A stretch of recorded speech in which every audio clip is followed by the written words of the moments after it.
No other vehicle that I've driven in the last 2 years has created so much controversy and been so polarizing as this BMW 640i Gran Coupe. That's right. I gotta tell you, when I first brought it, my friends looked at it and they really liked the way it looked, but once I gave them the specs, the 3-liter single turbo twin scroll engine and the horsepower, they're like 95 grand for that? But consider the segment.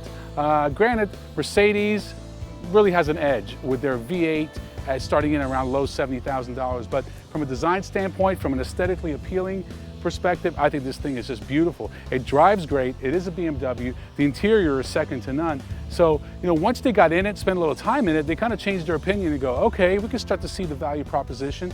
And so I think that's kind of where I'm at with this car. Is I just love the way it looks. I just wish it was priced a little cheaper, but I guess if you want something that looks cool, you got to spend the money. For example, you can go buy a leather sofa at Costco for about 500 bucks. You can go to some high-end Italian leather store and buy one for about 5,000 bucks.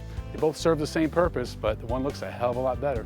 Now, I always talk about the ass of the car. I think it's very important, and the ass of the Gran Coupe just looks wonderful. I like how they put the brake light. They integrated it right here just above the rear glass. Looks great. The other thing they did was they incorporated the rear view camera behind the roundel here. So I not only use this to open the trunk, but when you look back here, you can actually see the camera. It actually pops out when I put it in reverse. I like that. That's very innovative. So BMW claims that the 640i Gran Coupe will go 0 to 60 in around 5.4 seconds. And you certainly have to have it in Sport Plus mode, which turns off traction control and lets you have higher shift points on your tack. So let's give it a whirl.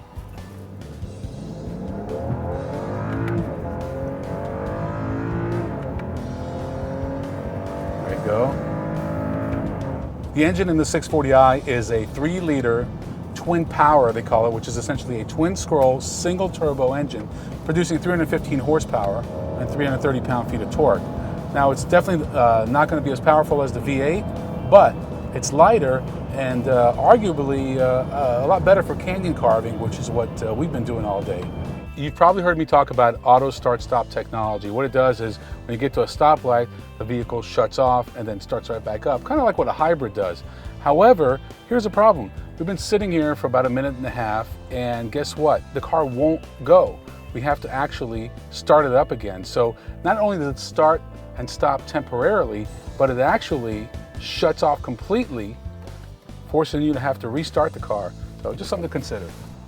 BMW has really pushed the design limits with the Gran Coupe. As you can see, you've got contrast stitching, you've got Alcantara headliner, you've got Bang & Olufsen sound system. By the way, it's not really a Bang & Olufsen sound system. It's designed and engineered by Bang & Olufsen. They make it look pretty, they make it sound pretty, but they don't actually manufacture anything. So just to get that out of the way. But great use of whites. How many cars do you get into today that have some white interior to it? This white leather, beautiful. However, keep in mind that if you wear jeans like I'm wearing right now, after a while it's going to start rubbing. But overall, I just think they've really moved the whole segment one step forward into beyond luxury, if you may, just extremely visually appealing. So I just love the interior of this car. Don't love the price, but love the interior.